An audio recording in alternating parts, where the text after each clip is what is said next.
Golden State Media Concepts Baseball Podcast. We cover everything Major League, from spring training to the World Series. We've got your favorite club covered, from New York to Boston to LA. This is the Golden State Media Concepts Baseball Podcast.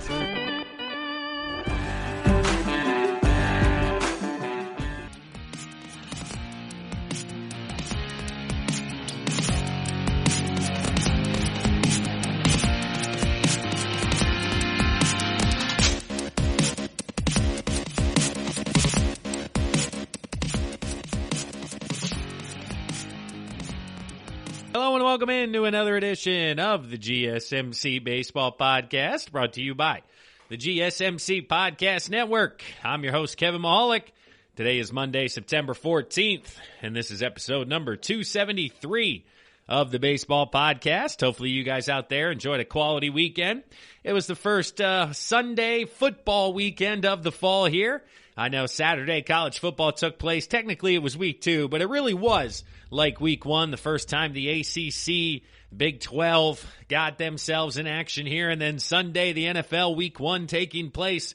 Of course, there are plenty of storylines to discuss across the NFL. So if you're an NFL fan, along with Major League Baseball, check out the NFL podcast within the GSMC Podcast Network. Check out the Fantasy Football Podcast. I know a lot of you guys probably play fantasy football like myself who are listening to this, because I certainly can't start down that rabbit hole, or I'll get into an entire 15-minute conversation around how the Eagles blew a 17-0 lead against the Washington football team and everything that went wrong for Carson Wentz and the Birds. But we're not going to get into all that, even though I could, and I really want to right now. But we're going to stick with baseball. The Phillies didn't do much better for myself here on Sunday the 13th.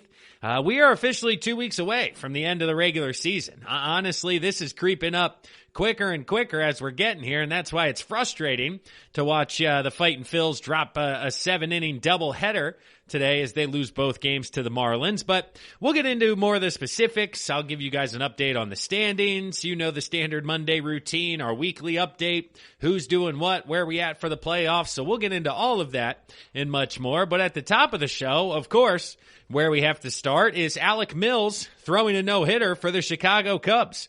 It was the second no-hitter that took place during this regular season. Lucas Giolito threw his just a couple of weeks ago. If you guys didn't listen to that episode, head back, check it out. I talked to you guys about my personal experiences regarding no-hitters.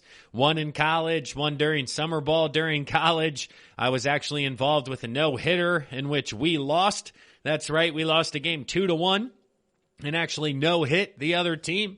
It was a walk, hit by pitch, wild pitch, ground out, fly ball, 2 runs scored in an inning, no hits. And then after 7, we looked up and they still didn't have any hits. It was just fascinating. And I saw that it only happened, I believe it was 5 times at the major league level, where a team or a player has thrown a no-hitter and ultimately lost the game. But that didn't take place yesterday. Alec Mills and the Chicago Cubs, they won, I believe it was 12-0 here today as of time of recording on Sunday night. But I wanted to dive in a bit more into the game Alex threw on Sunday. Let's see here, working with Baseball Savant online. He threw a total of 114 pitches, 41 four-seam fastballs, 30 sinkers. So a total of about 71 fastballs, quote-unquote, 4-seam and 2-seam there. 23 curveballs, 14 changeups, and 6 sliders. So 5 different pitches used.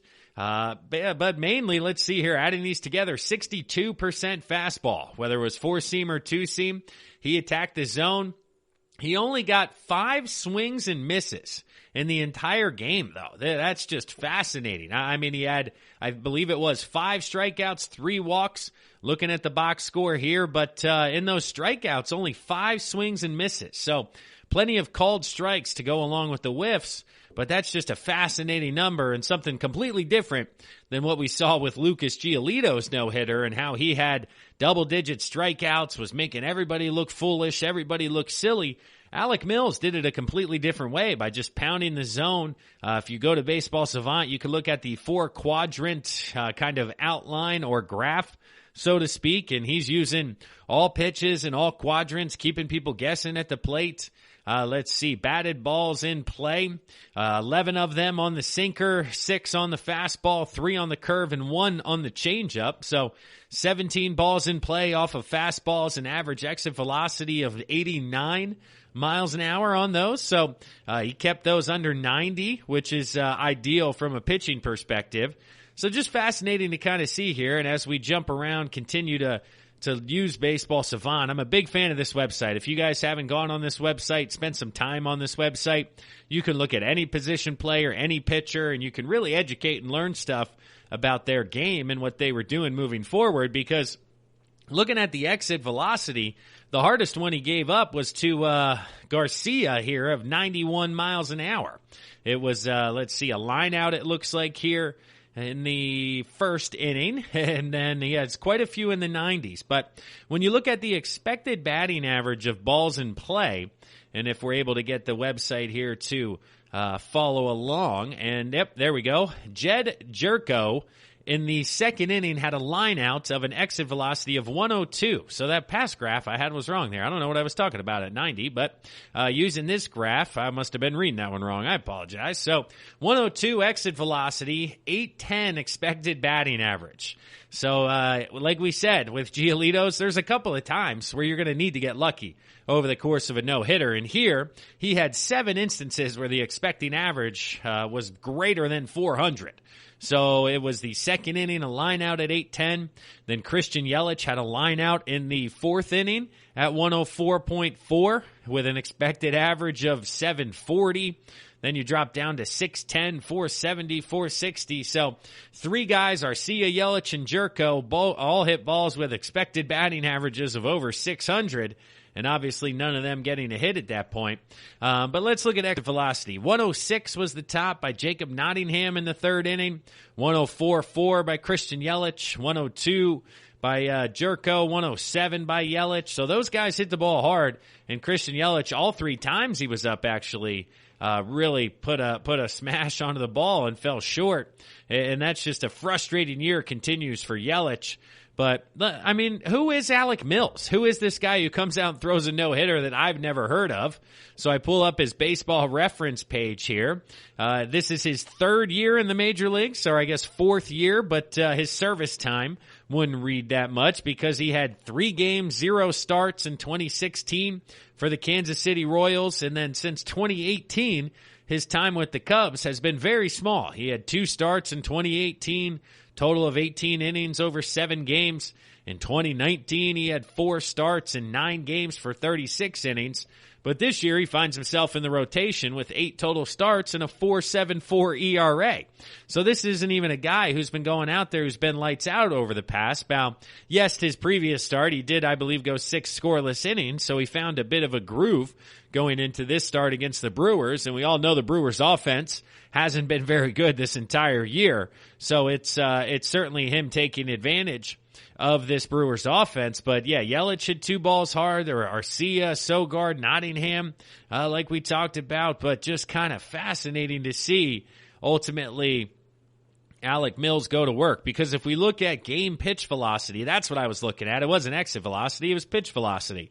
His top pitching velocity was 90 miles an hour. And if I filter this here to just include Mills, we'll find out he went all the way down to 66 miles an hour in regards to his off-speed pitches. He went from 90 and his fastball at the top end, 91, 90.9, 90.8, and then all the way down to 66, 66, 6, 67, 67, all of these being curveballs in the mid to low 60s here. That's just fascinating. So his curveball topped out at 70 miles an hour. He then threw his slider from 75 to 79, changeup range from 79 all the way to 84, and then 4-seam fastball and sinkers range from 87 to 91. So utilizing miles per hour, that's a huge key. I mean, if you look at fastballs, right, he's using 4-seamers and sinkers from 87 all the way up to 91. And manipulating speed just for 1 or 2 miles an hour could be the difference between missing barrels and giving up home runs, because the hitter sees fastball, they assume you're putting the same amount of velocity on it time after time, but this one comes in a few miles an hour less, and then sometimes it's got some run on it, sometimes it doesn't. 2-seamers, 4-seamers, same miles an hour, so it's not like, hey, this one's a little slower, of course it's going to run. The harder one goes straight. You have to manipulate the MPHs on both of them to keep their hitter guessing, because then you turn 2 pitches into 4 pitches, and different quadrants you get involved with, and then 4 pitches turns into 12 pitches, and the math in the hitter's head starts to expedite, and you're able to start, mixing in curveballs into 4 quadrants, sliders, then you got to pitch in the 60s, 70s, 80s, and 90s.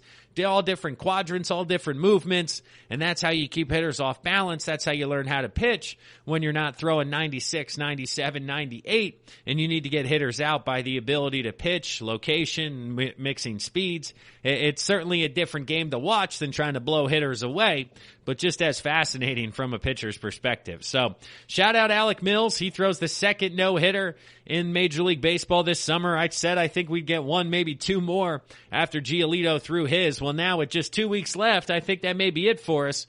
2 over 60 kind of, paces out to the normal progression over 162. So I think that may have been it. And the city of Chicago could lay claim to both no-hitters when it comes to Major League Baseball in 2020. Kind of fascinating just to follow along there. But a few other news and notes here around Major League Baseball.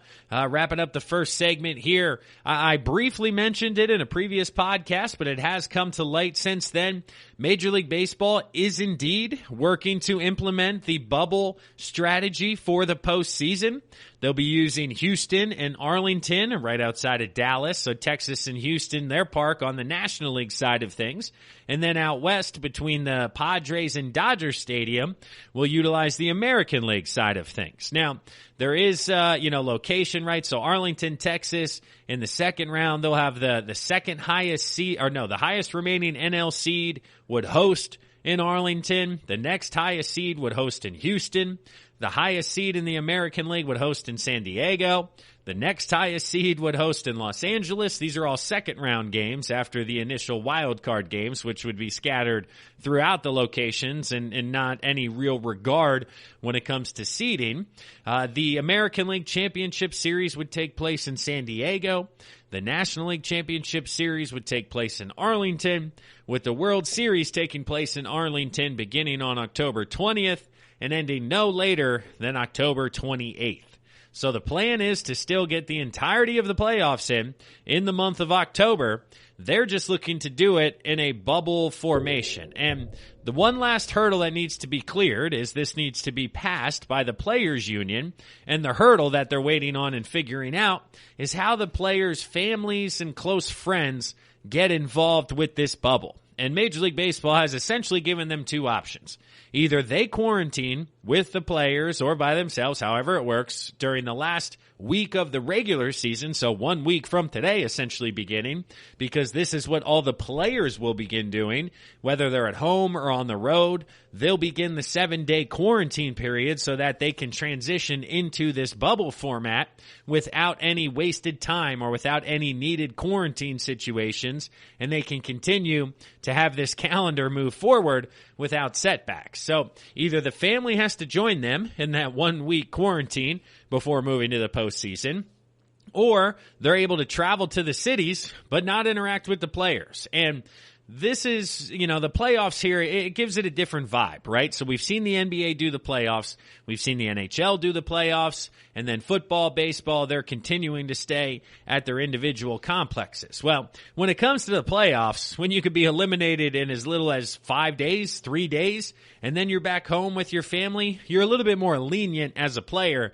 to be willing to do that, because you don't know if it's going to be 10 days, 2 weeks, and at the most, it's going to be 4 weeks. I mean, if you start quarantine on September 20th, go all the way to October 25th, you're looking at 5 weeks at most, so 40 days, 35 days, 30 days most likely, but for the majority of it, again, only 2 teams will make it that far, so for 95% of the rest of the league, you're only going to be in quarantine for 2 weeks, 2.5 weeks, and people take business trips for 2 weeks. Regular human beings who aren't professional athletes will will leave and be away from their family for longer than 2 weeks. So I don't think that's too much to ask to have major league players do this for possibly 5 days to upwards of 2 weeks, just to kind of continue and make sure everything goes smoothly. Because we've seen what happened with the Marlins. We've seen what happened with the Cardinals. The last thing Major League Baseball needs is something like this happening when it comes to the postseason and shutting everything down. So they really want to implement a bubble environment, keep everybody under one roof, and kind of manage things so they can get through the monetary aspect of the postseason. The players can finish up, and we can kind of all exhale and move on to 2021. When it comes to Major League Baseball. But before we close out this first segment, just want to give a shout out to Albert Pujols. So here on Sunday, September 13th, Albert hit home run number 660. He's tied Willie Mays for 5th most all time on the home run list. Of course, your leader, Barry Bonds, followed by Hank Aaron, Babe Ruth, and then Alex Rodriguez at 696. And with Albert at 660, 2 weeks left, I think he has 4 this year or 5 now. So you would probably give him 1 or 2 more here in the next couple of weeks. Let's say 2 or 3. So he would be by himself in 5th place. But he also has 1 more year left on his contract. Now, will there be an agreement between Albert and the Angels? Are they going to try to not get him to play next year? I think so. And that's a conversation we'll have during the offseason, is how they can get out of this Albert Pujols deal, whether he retires.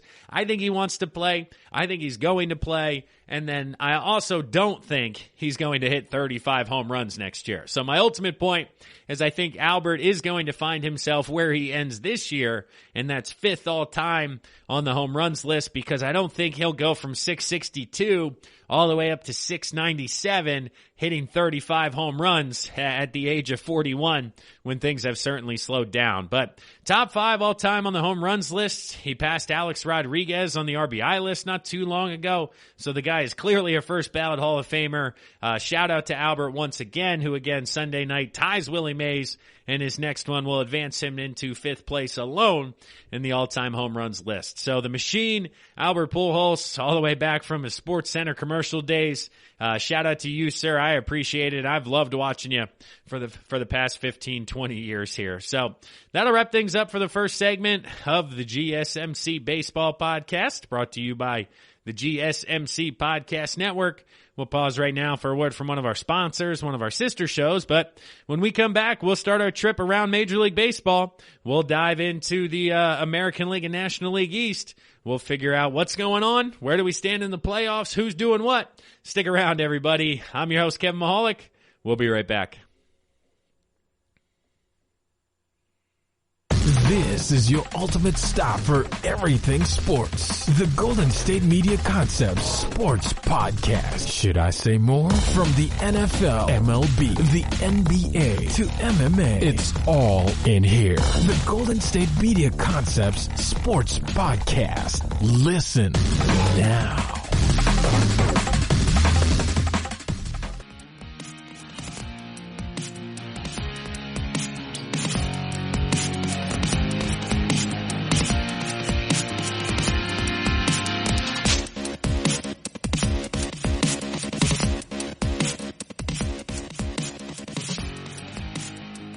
Welcome back, and thanks again for listening to the GSMC Baseball Podcast, brought to you by the GSMC Podcast Network. I'm your host, Kevin Mahalik. This is episode number 273 of the Baseball Podcast. If you haven't done so yet, check us out on social media. Head to Facebook, Twitter, Instagram. Follow the GSMC Baseball Podcast, as well as the GSMC Podcast Network. We certainly appreciate it here as we continue to spread the word. You guys out there, the listeners, share this with one of your friends too. I know I talk to you guys once a week. Hey, maybe 1 out of the 2 episodes, shoot out a text to your buddies. One of your Cubs fans, say, hey, Alec Mills, I didn't know he did this. I didn't know his breaking ball was 66 miles an hour. My man Kev on the GSMC Baseball Podcast was breaking it down, talking all about baseball savant. You should listen to this. It's really good. So we would very much appreciate it out there as we continue to bring you guys content almost every day, helping us grow. But the reason we can bring you guys content is because you guys continue to listen, continue to share, and continue to help us grow. So jumping in once again as to the American League and National League East, like I talked about, as we give you guys almost the weekend update, monthly or Monday update in regards to what's going on over there. But the American League East starting things off, Tampa Bay continues to be in first place. Second place is the Toronto Blue Jays, who are a half a game above the New York Yankees at 26-20, with the Yankees at 26-21. Then you have the Orioles and Red Sox. The Orioles all the way down to 20-26. They've lost 5 in a row, so it certainly seems like their magic has run out. But it is a battle now between the Blue Jays and the Yankees to ultimately see who's going to get second place and who's going to be a wild card team, because we'll get to it later, but as you guys know, it's been almost 2 weeks now already. We know who's making the playoffs in the American League. It just comes down to standings and seedings and matchups and who's playing who. So Tampa Bay, though, this past weekend, they split with the Red Sox. Honestly, that would be a bit disappointing if you're a Tampa fan. Boston being down in the basement there, though. But Tampa, they continue to play good ball. They've struggled this past week. They lost 3 straight before losing, or they lost 3 and then won 2 before losing Sunday to Boston. They're now off on Monday before they get Washington, Baltimore, New York, and Philadelphia down the stretch. So the Rays should be favored in every one of these games unless they're facing Jacob deGrom or Aaron Nola in Philadelphia. But honestly, with how many games, what are they? 30-17, so 13 games left. I think in at least 11 of them, they're going to be favored. So you're looking at a 40-20 regular season here for Tampa Bay down the stretch if everything goes as planned, which would put you right there in conversation for the number 1 seed against the Oakland Athletics, depending on how they close, or Chicago, who's making a heck of a run here. But we'll get to the Central in the next segment, so I don't want to spoil any conversation around the White Sox. But second place, like I said, currently belongs to the Toronto Blue Jays. They had a nice weekend, taking 2 of 3 from the Mets after taking 2 of 3 from the Yankees before that. So they continue the mantra, 2 out of 3, 2 out of 3, and you're going to be right where you want to be at the end of the year. Now, their schedule remaining sets up for exactly what they need it to.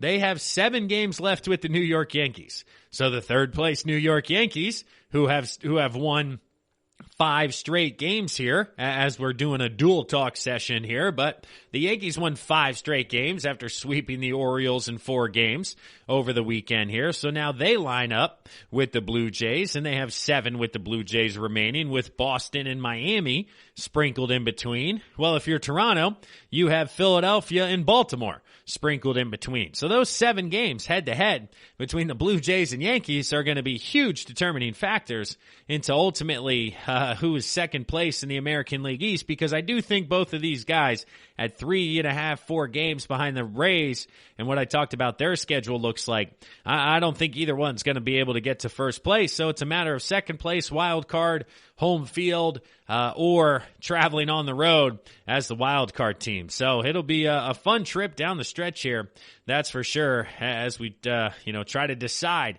the American League coming down. But offensively, the New York Yankees, they continue to be led by DJ LeMahieu, who has hitting .350 in 37 games. Luke Voit, .270, 16 home runs in 37 games. He continues to be the lead guy offensively because they're still without Giancarlo Stanton, Aaron Judge. All of those guys have been unable to return, and it's just frustrating for Yankees fans. But sweeping the Orioles is a fantastic way to get back on pace, because getting all the way down to 500 there was, I'm sure, very scary as a fan in the American League East. But the Blue Jays, they continue to be paced by Gurriel Jr.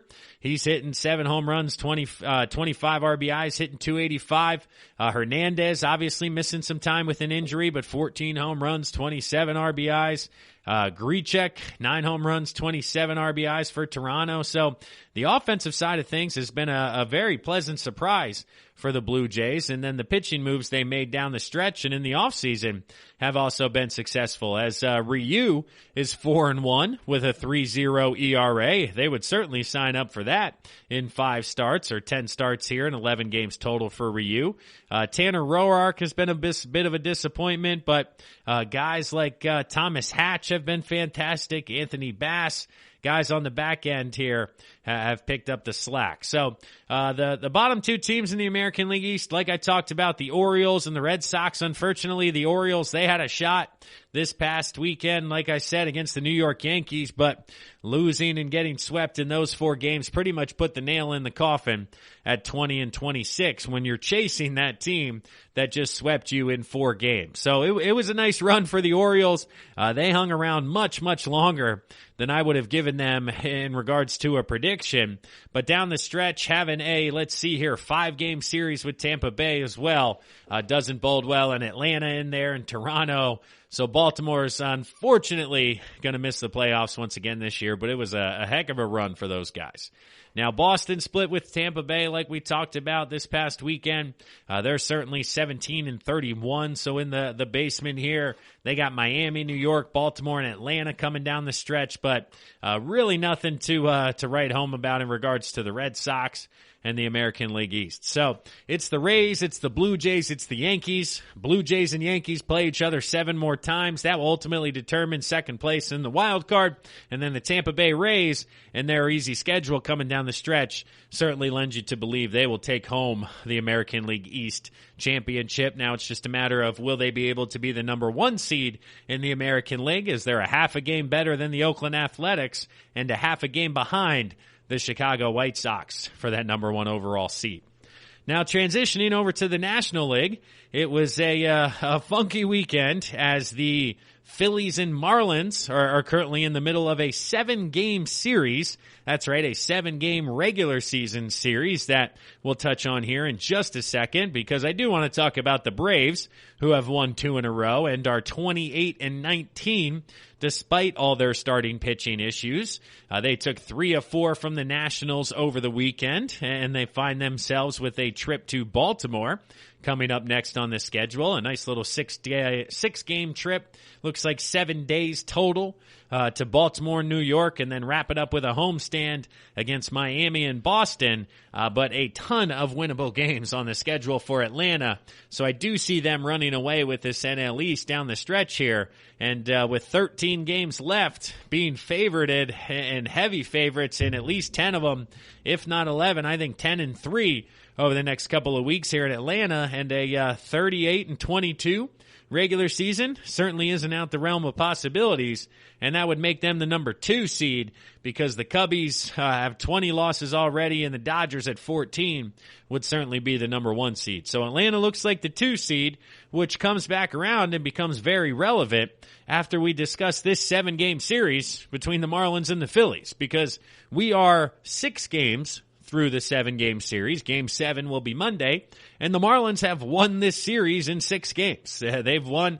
They currently lead this series 4-2, and it's kind of fascinating how the games have gone, because the Phillies have won 11-0 and 12-6, so a total of 23 runs and 2 wins, and then over the course of 4 losses, they've scored 9, 10, 11 runs total. So 23 runs and 2 wins and 11 runs in 4 losses. Just goes to show the inconsistency of Philadelphia's offense, because Philadelphia is very deep offensively when you look at the starting lineup. Alec Baum's hitting the ball well. Bryce Harper showing signs of coming out of his slump. Adam Hazley has had a nice weekend out in center field replacing Roman Quinn. JT Realmuto continues to struggle a bit, however, at 267. Andrew McCutchen at 261. Gene Segura at 250. Rhys Hoskins 245. So a lot of these guys, there's depth in regards to name and talent and potential power surges. 10 home runs for Hoskins, 8 for Harper, 11 for Realmuto, 7 for Didi, 6 for McCutchen. But the average and the singles and the on-base percentage don't lend it to be successful. I mean, stolen bases, Harper's leading the team with 8.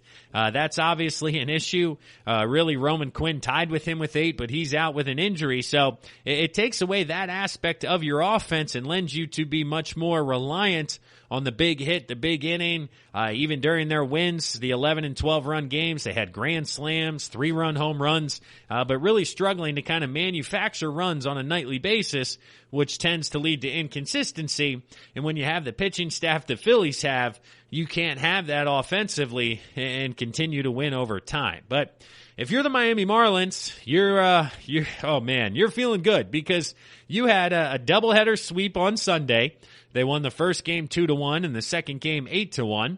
And in the first game, Sixto Sanchez, who was part of the trade between JT Realmuto, he shut down the Phillies. He's topping 100 miles an hour. He's a fantastic pitcher to watch if you enjoy the pitching aspect of baseball, pitching ninja, all the GIFs, things like that. But then they had a guy named Anderson in game 2 ultimately take the win, and it was his first big league victory for a 2-1 victory or an 8-1 victory in the nightcap, 2-1 earlier in the morning. But two guys that were in Double-A last year for the Miami Marlins swept the doubleheader against the Philadelphia Phillies today. So if you're the Marlins, you have to feel good about the future. You have to feel good about where things are going.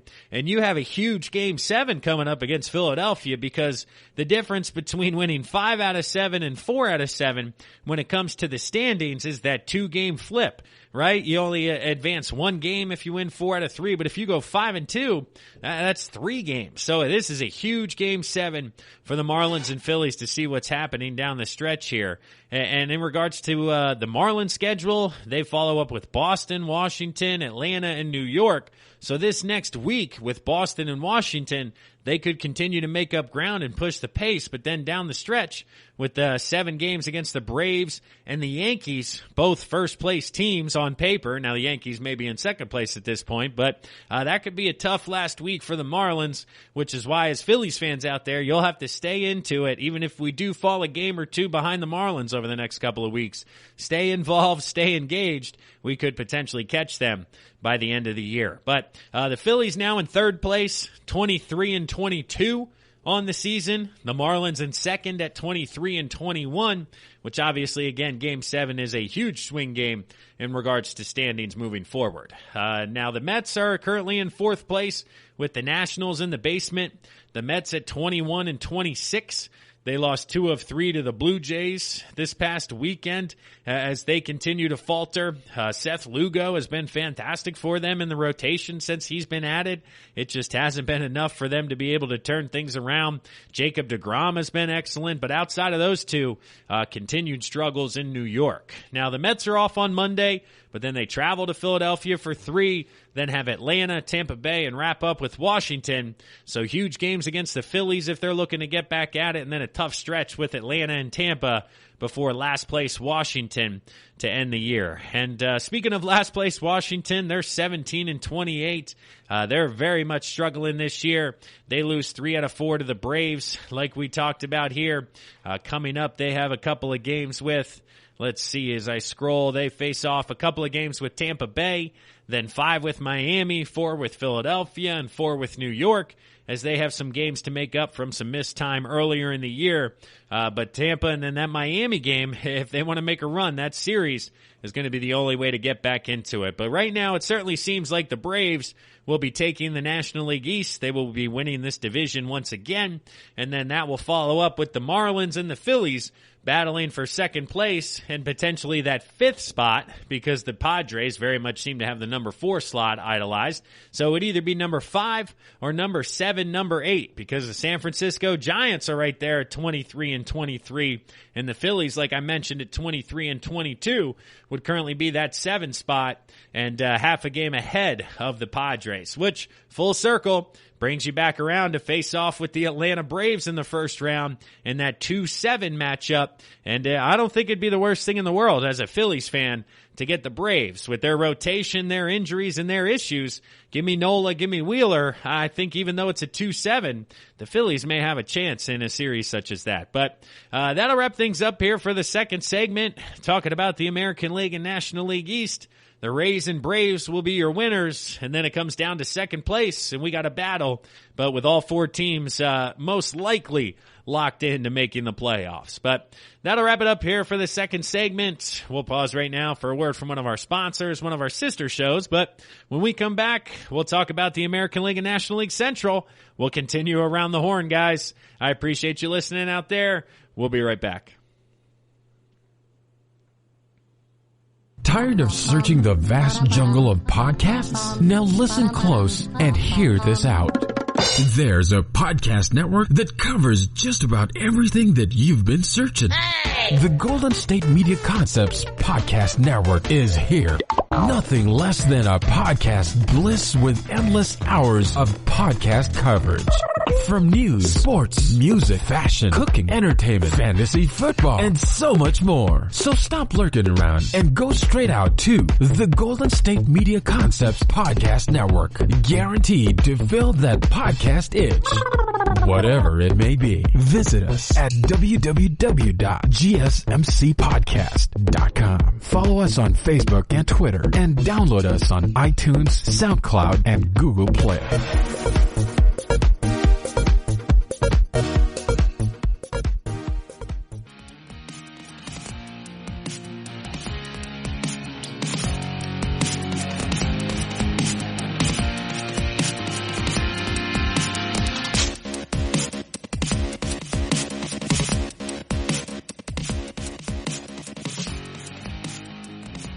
Hello and welcome back to the GSMC Baseball Podcast, brought to you by the GSMC Podcast Network. I'm your host, Kevin Mahalik, and this is episode number 273 of the Baseball Podcast. If you guys haven't checked out the other podcasts within the GSMC Podcast Network, do yourself a favor, check those out now. I know I started out today's episode talking about the NFL a little bit. The Eagles, my goodness, they make me want football to go away. After one 60-minute game, Tom Brady throws a pick six today. We got Cowboys-Rams Sunday Night Football out in L.A., I believe it is. Brand new opening. It's going to be a lot of fun. So if you're into that, or maybe you're into music, movies, television show, books, cars, dating, relationships, I know you got some sort of hobby, is what I'm trying to say. Because I know I have hobbies, you have hobbies. Well, there's a podcast that's related to your hobby within the GSMC Podcast Network, and I think you should check it out because there's a lot of quality hosts, a lot of talented individuals, similar to myself within the podcast network that bring you guys quality content week after week, day after day. So spread the love. Check those out.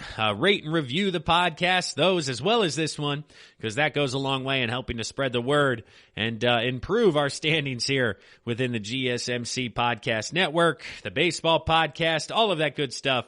So I certainly appreciate you guys continuing to share the love out there. But let's jump right into it here. The American League and National League Central, jumping in segment number 3. Don't blink now or don't turn your head, because I certainly did over the past couple of days. Maybe I got washed up in a bit of college football, the NFL returning, but I didn't realize that the Chicago White Sox were now in first place in the American League Central after going 8-2 in their last 10 games. They are, a game up on the Minnesota Twins, who have figured things out and are now in second place, and that leaves the Cleveland Indians, losers of 6 straight, all the way down to third place at 26-21 and 4.5 games out. So the Indians have gone from first place in the division, arguably the team to beat in the American League, to now a wild card team outside of the top 2 in the division and 4.5 games out just that quickly. I mean, don't, 6 in a row. And when the White Sox are winning 4, that's at least 4 games in the last 4 days. And with a deficit of 4.5, it's gone from a half a game to 4.5 here by the time Friday rolled around. You have the Detroit Tigers at 20-26, and then the Kansas City Royals at 20-28. Neither of them are atrocious baseball teams, which honestly is a bit better than I had anticipated for both of them. But neither of them are going to be infecting the playoff picture with their presence. So where do we go here? The Chicago White Sox 30-16, winners of 4 straight, 8-2 in their last 10. They swept the Tigers this past weekend. Let's take a look at their schedule down the stretch here, see who they have coming up. They have 4 with the Minnesota Twins, who I just spoke about being a game back. So this will be a fantastic series between the White Sox and the Twins. It'll be in Minnesota Monday, Tuesday, Wednesday, Thursday. Some fantastic pitching matchups in those. Then they travel to Cincinnati, to Cleveland, and return home versus Chicago. So the White Sox, a tough schedule down the stretch with clubs over 500, and then the Reds mixed in there. So we'll see if they can continue to play quality baseball. They continue to be led by Jose Abreu. He's crushing the baseball, 15 home runs, 48 RBIs. Tim Anderson is currently your major league leader in batting average. He'd be your batting champion at 362 if he qualifies in 36 games. 152 are at bats. I think he is just qualifying when it comes to that statistic. And on the pitching side of things, Lucas Giolito continues to pitch well. Dallas Keuchel, not a lot of people talking about it, but 6-2, 2.19 ERA. Talk about a successful year. Then you got Matt Foster coming out of the bullpen with a 1.31 ERA. So Chicago is a well-rounded team. They were my surprise pick in the American League. At least they got the memo, because my Cincinnati Reds on the other side, we'll get to them, but they still haven't figured things out. So, but hey, 1 for 2 in regards to surprise picks of the summer. I'll take that, absolutely. Did I think they'd be a first-place team?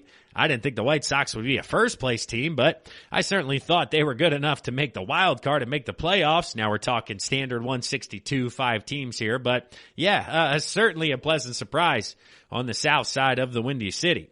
Next up, we got the Minnesota Twins. They've won 3 straight. They swept the Cleveland Indians this past weekend. That was a huge series in the American League Central, and a big reason as to why the Indians are now 4.5 games out. So let's look at the schedule coming down. Josh Donaldson returned for the Twins. That was a huge lift for them offensively, and should continue to push them down the stretch. Like I said, they'll face the White Sox here.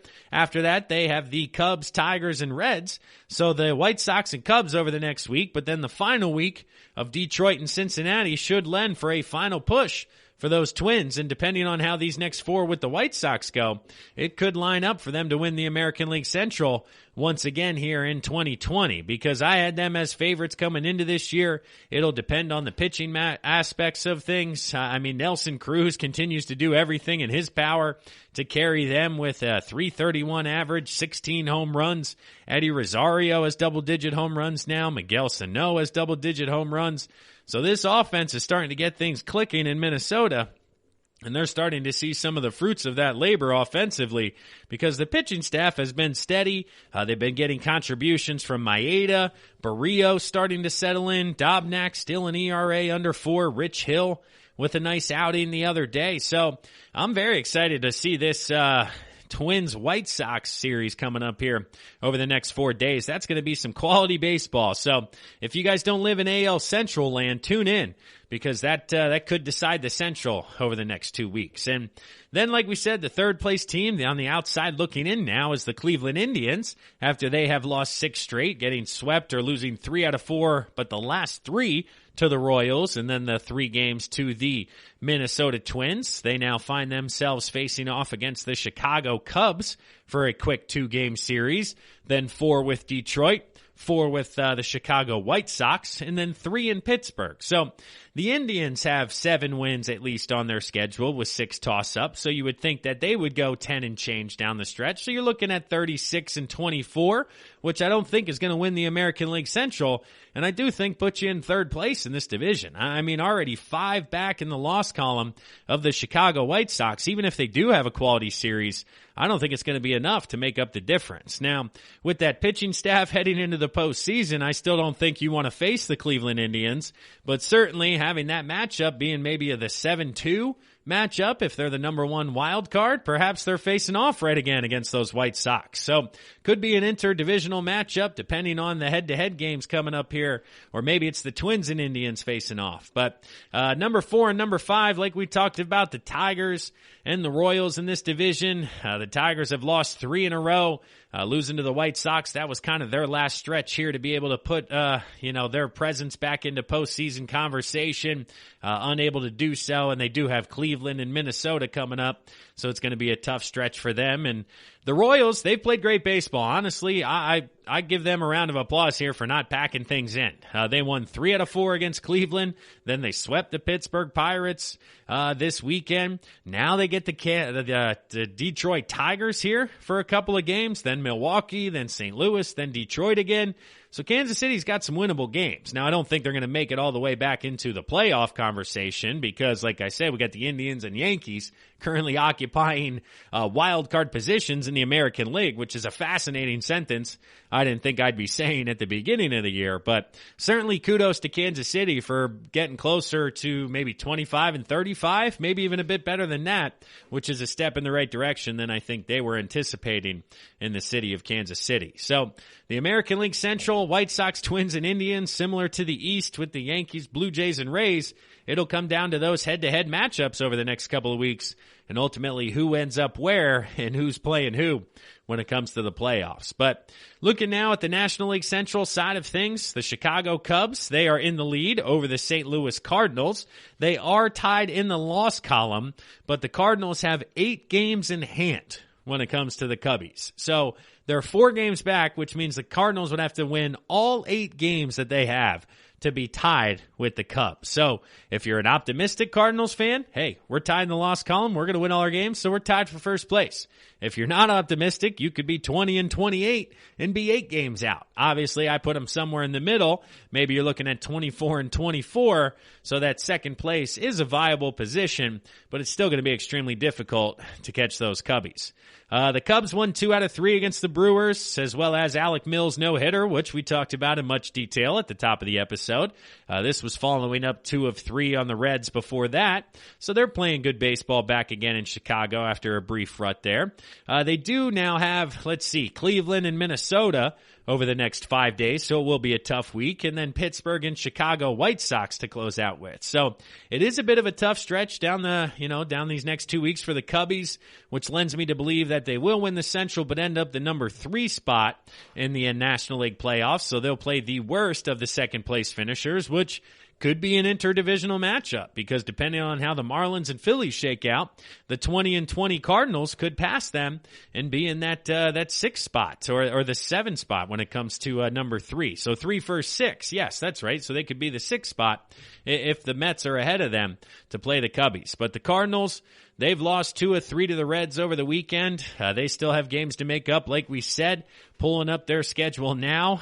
They'll make these up basically against Milwaukee. They have 5 games with Milwaukee, then 5 games with Pittsburgh, short 3-game series with Kansas City, and then 5 games again with Milwaukee. So all 10 games yet to be played with Milwaukee, and Milwaukee's next in the division at 20 and 24.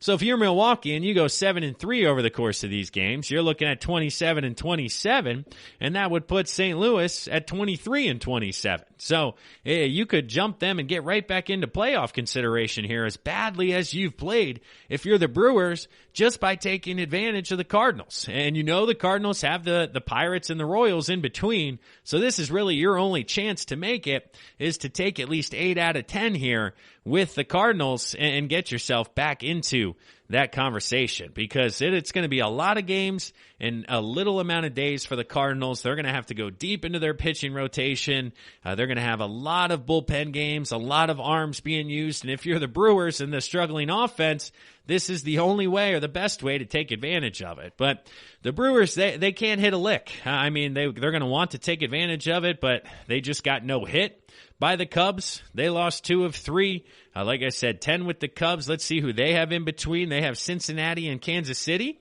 So both of those teams find themselves under 500. So you feel good if you're the Brewers. You can match up with the Reds and Royals while the Cardinals are playing the likes of the Pirates. So it could be a trip down the stretch here for the Brewers and the Cardinals into ultimately who wants to finish in second place, because my surprise team in the National League and the team that is yet to figure it out, the Cincinnati Reds, they continue to pretty much just play 500 baseball here as of late, as they've gone 5-5 in their last 10. ESPN currently has them at a 23% chance to make the postseason. Honestly, I think those numbers may be a bit high in regards to looking at the schedule and how their performance has played out year to date. Over the next week or so, they have 4 games with Pittsburgh. Going to have to sweep the Pirates, or at very minimum take 3 of 4 to get closer to 500. But then you're going to wrap things up with the White Sox, Brewers, and Twins. So the White Sox, very good, of course. The Twins, very good. And the Brewers will be fighting for that postseason spot. So the Reds, unfortunately, I think are going to be a disappointment, both nationally and to their fan base, with their performance this year, because that rotation and the names in that rotation alone set this team up for success. But Trevor Bauer being a free agent, I don't believe he's going to return after 51 innings and a 1.74 ERA thus far. Luis Castillo will be back, but he's got a mid-3 ERA. Sonny Gray, a mid-3 ERA. So the Reds are going to be losing their top starting pitcher, and combining that with an offensive team who struggled a bit even after adding Mike Moustakas, Nick Castellanos, Joey Votto getting a bit older. He's hitting 219. Suarez hitting 211. They had big things for him this year. Castellanos all the way down to 231. There was talk of him potentially being in the MVP conversation. Well, not anymore. So just a truly disappointing summer for this Red offense with Moustakas hitting 226.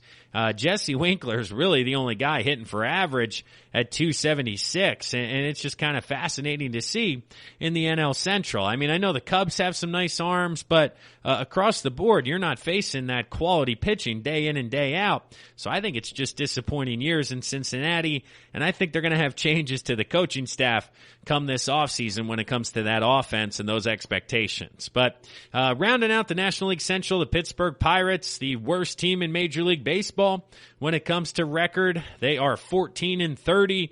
They have lost 4 games in a row. They got swept by the Royals this past weekend. That's not a good look for the Pirates, but certainly they've known that they're going to struggle for a long time this summer. They have 4 against the Reds, 5 against the Cardinals, 4 against the Cubs, and then 3 against the Indians, which means I don't see many victories on the schedule here over the course of the past couple of weeks. So how many games do we have left in Pittsburgh? 16 games. I think they may win 5 of them. So we're looking at a 20-40 season, best case scenario in the city out there on the western side of the state I reside in. But that'll wrap things up here for the third segment. Like we talked about it here, White Sox, Twins, Indians battling down the stretch. It looks like Twins and White Sox have established themselves as the 1-2 punch there. And then in the National League Central, the Cubbies are a clear cut ahead of the Cardinals, with the Brewers having an outside shot with 10 games left against the Cardinals to make a run here and make things interesting. But that'll wrap things up for the third segment. We're going to pause right now for a word from one of our sponsors, one of our sister shows. But when we come back, we'll conclude today's episode talking about the West Coast, the American League and National League West. Yes, there's some games going on here late Sunday night, but we're going to talk about it anyway. So stick around, everybody. I'm your host, Kevin Mahalik. We'll be right back. Want to know the latest in soccer? Then listen to the Golden State Media Concepts Soccer Podcast. From MLS, the World Cup, and the Premier League, we've got you covered. The latest updates, the hottest matches, and news on the league's top players. It's the Golden State Media Concepts Soccer Podcast. David Beckham scores the goal to take England all the way to the World Cup finals. Listen now.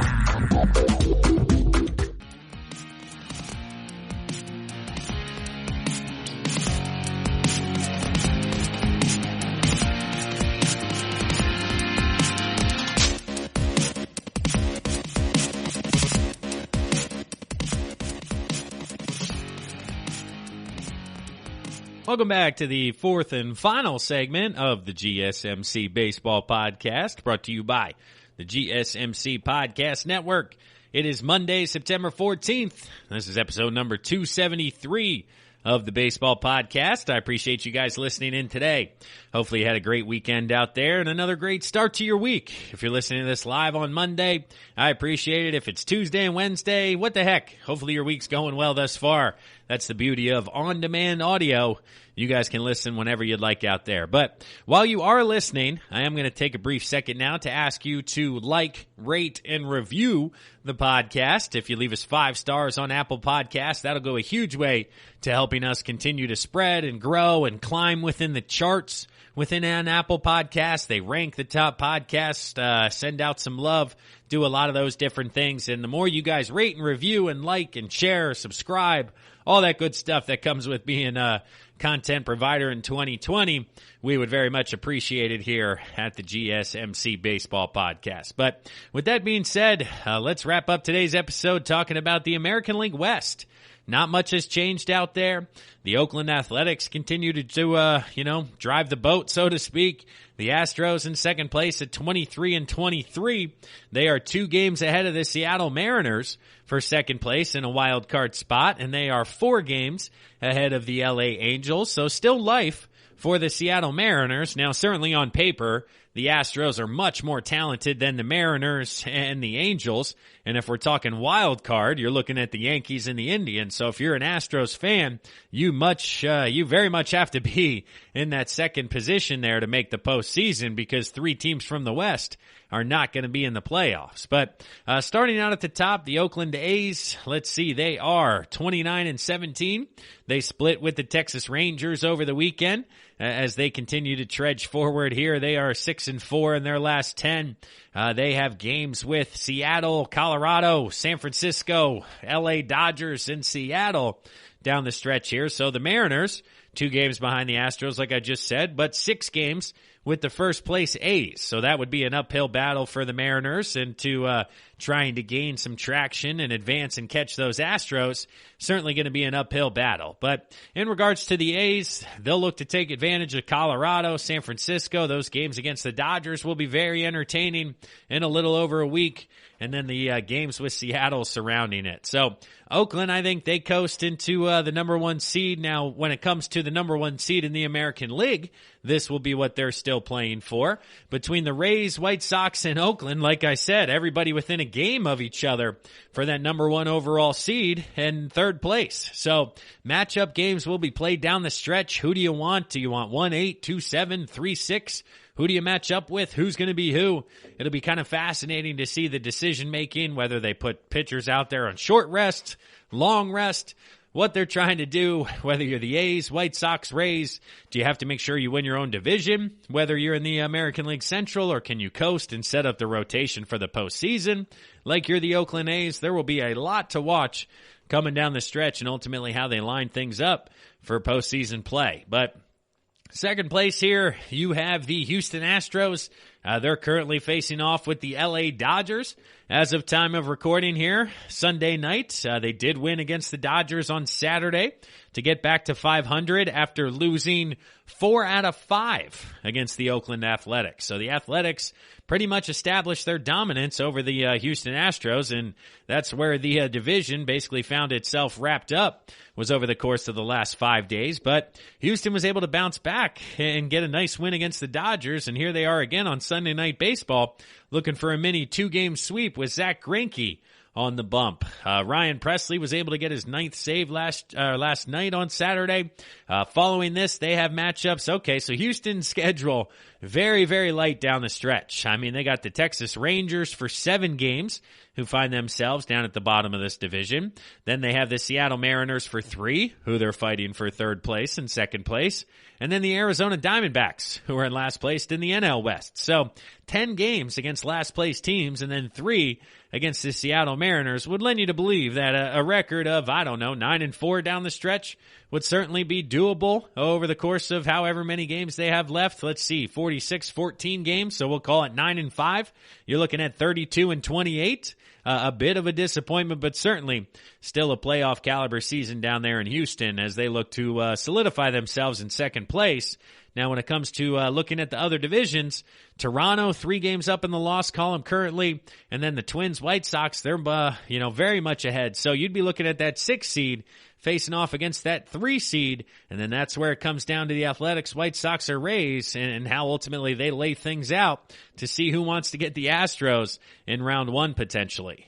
In third place in the American League West, we have the Seattle Mariners. They are 7-3 in their last 10 games after winning 2 straight. That's gotten them back into the race because, like I said, Houston losing 4 out of 5, they find themselves 2-8 in their last 10. But Seattle, a tough stretch coming down here. They did take 2 out of 3 from the Diamondbacks over the weekend. They have the Oakland Athletics coming up, like we spoke about, for 10 games yet. Houston in there, and then San Diego and San Francisco. So quite the schedule opposite of Houston coming down the stretch. So a heavy, heavy advantage to the Astros when it comes to scheduling and ultimately how things align for finishing in second place.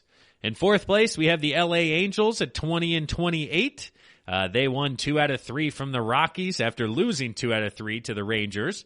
Before that, Albert Pujols hit number 660, like we spoke about here on Sunday night. Another shout out to Albert Pujols.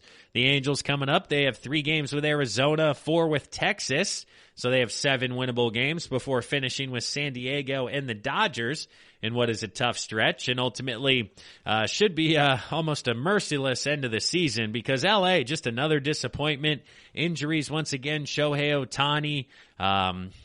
Mike Trout missed some time. Yes, he's back, and he may be the MVP. We like to talk about that on Thursdays here at the GSMC podcast, who we'd like to gamble on where our value is. And honestly, Mike Trout, I think, may be the only option outside of Shane Bieber. So depending on how his starts go, I think good money's on Trout there. So he continues to stay hot since his return to the lineup. 16 home runs, 39 RBIs, got the average up to 296.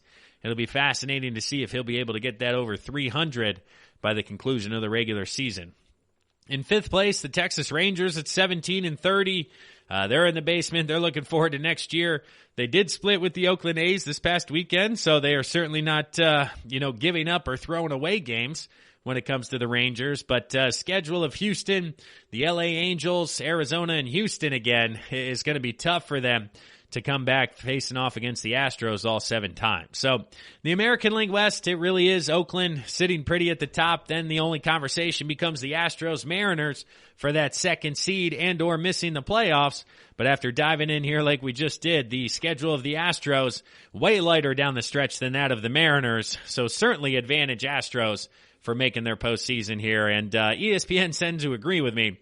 96% chance for the Astros and a 2.4% chance for the Mariners, which is actually below the Angels, who are behind them in the standings. So the Mariners' schedule, very, very difficult down the stretch. But wrapping it up here, let's see the National League West. The LA Dodgers continue to pace things. They are 6-4 in their last 10. However, they have lost 2 straight. They took 2 out of 3 from Arizona. They lost game 3 and then lose the first one to the Astros. And now on Sunday Night Baseball, look to get back on track here, or it could be their first. I think first. That's a bit of a limb there I'm going out on, but first 3-game losing streak in 2020. As I scroll quickly through the schedule here, indeed, they've lost 2 in a row a couple of times, but never 3 in a row. So Zach Greinke would try to do that tonight for the first time. But after they wrap up here with Houston, they then head to San Diego and to Colorado, which is a bit of a long week for Dodgers fans, and only being 2.5 games up on the Padres. This 3-game trip to San Diego, where you get Kershaw versus Lamet, and then Gonsolin versus Davies. Sorry, I butchered that one there for you. Let's see here for you Dodgers fans. But Chris Paddock going game 3 against unknown for the Dodgers. That's a big series, and if they sweep that series or take 2 of 3, that would kind of fortify their victory in the National League West, because the Padres are playing fantastic baseball. I mean, you can't say much more than that. They're at 30-17. They're 8-2 in their last 10. Let's see here. 1, 2, 3, 4, 5, 6 wins in a row. Even through a bit of a hiccup when it came to yesterday. The San Francisco Giants had a false positive, it turns out, in regards to the coronavirus. So the game got postponed. But the player who was tested was very emphatic that they had not left. They were not they were not positive. Test them again. So they went into immediate isolation. They took a couple of rapid tests. I don't know the guy's name right off the top of my head. That's why I keep saying they, but he, I guess, took a couple of rapid tests. The San Diego Padres actually lent the Giants one of their rapid tests so that they could take it, and he passed 2 or 3 or 4 of these rapid tests in a matter of 48 hours. So it did come back as a false positive, which allowed them to play the game on Saturday. And now they're concluding it here by playing each other Sunday night as well, as they're coming down the stretch, wrapping up tonight's game. So after this game against the Giants, the Padres, like I said, 3 against the Dodgers, 3 against Seattle, 2 against the Angels, and then 3 against the Giants to wrap things up in what is a very light schedule outside of those next 3 against LA. So they're going to be favored over the last week and a half here coming down the stretch. And if you could take 2 or 3 or even sweep LA, you set yourself up for the Padres to possibly steal the National League West from the Dodgers. I didn't think I'd ever say that, but Winners of 6 straight, 8-2, plus 76 run differential. This is something that could certainly happen in San Diego. And they continue to be led by Fernando Tatis Jr., although his average has dipped slightly. It is now at 298 with 15 home runs and 40 RBIs. He continues to be the leader in the clubhouse for MVP. But his partner over there on the left side of the infield is saying, hey, don't forget about me. I know the talk's about the guy at shortstop, but, Manny Machado here at third base, let me wave my hand, hitting .307 with 13 home runs and 38 RBIs. So, only 2 home runs and 2 RBIs short of Tatis. Now, he does have a few less steals. He does have less strikeouts, same amount of walks. So, Manny Machado could be an outside player for the National League MVP conversation, especially if Tatis continues to fade and Machado continues to push and maybe has a huge series against the Dodgers and is the reason why you win a couple of games. That's something we're going to look at this Wednesday night's episode for Thursday for you guys in regards to updated MVP odds, where everybody currently stands, what we're looking at. But that's a surprise for Machado, who's been very, very steady. He's continued to climb, continued to improve. And that, that contract he signed out there is looking better and better by the week here in 2020. But following those two teams in third place is the San Francisco Giants at 23-23. They are currently the 8th seed in the playoffs, right there with the Marlins and Phillies right around 500. Everybody else a couple of games under 500. So the Giants and Gabe Kapler continue to hang around. They had won 5 games in a row before losing 2 to the Padres here and wrapping up the series tonight once again, hoping not to get swept by the Padres. But they do face Seattle for a quick 2-game set, then travel to Oakland, and then home to wrap up this season for the last week against Colorado and San Diego. So a difficult stretch there. San Diego one more time tonight. Let's see. And then the last 3 in the year and then 3 against Oakland as well. But I do think that they could finish right around 500 looking at this schedule. I mean, you got Colorado and Seattle mixed in with Oakland and San Diego, and that lends me to believe that 30-30 isn't out of the realm of possibility for the Giants and would be a heck of a managerial job by Gabe Kapler, because we ran him out of town here in Philadelphia, and he's just bounced back by having this Giants team outperform expectations. And with a -1 run differential, they are the epitome of 500. You have the Rockies in 4th place at 21-25. They lost 2 of 3 to the Angels after getting swept by the Padres, which pretty much shut the door on their postseason bid or opportunity. They do have Arizona and San Francisco for 8 of the 12 games left, but 6 games against Oakland and LA lend me to believe that they're going to get over that 30-loss mark and ultimately fall short of where I think the Giants could finish. But if they sweep 4 against the Giants, maybe we'll have a conversation, but you certainly can't get swept by LA the series before either. So we continue to follow Charlie Blackmon. He's come all the way back down to earth and even maybe a bit further. But he's hitting .333 this year, down from .480 or almost 500, which we talked about. Could he hit 400? Certainly doesn't look to be the case, and it doesn't look like anybody's going to hit 400 with Tim Anderson currently leading the league and hitting at, I believe, .348 as of time of recording. But the last squad to talk about here on today's episode, the Arizona Diamondbacks, 17-30. They lost 2 out of 3 to the Mariners this weekend. Not much to write home about. A very disappointing summer out in Arizona. Some people thought this was a playoff team. Madison Bumgarner, I called that one in regards to the fact that I didn't think he had any bullets left. And that was a waste of 5 years for Arizona, and they're not going to get any of that back. As much as a waste Jake Arrieta was in Philadelphia for 3 years, imagine having Bumgarner for 5 and almost having the same outcome of somebody who just doesn't have it anymore in regards to the pitching side of things. But Arizona wraps things up. They have the Angels, Astros, Rangers, and Rockies down the stretch. But ultimately, they're too far out, and they're almost pretty much eliminated when it comes to the postseason. So the National League West, Dodgers and Padres, all of a sudden we have a conversation and a battle for the lead out in the NL West, with the loser securely in that second place spot and the Giants fighting for a wild card. And then in the American League, the Athletics clear cut above the Astros, but those two teams are squarely finding themselves in the playoffs. So not a lot's changed on the American League side of things. I mean, if you look at the 8 teams and their playoff odds, according to ESPN, 3 in the American League East, 198-99. 3 in the American League Central, 100-199, and then 2 in the American League West at 196, we know who's making it. It's just a matter of seeding and matchups.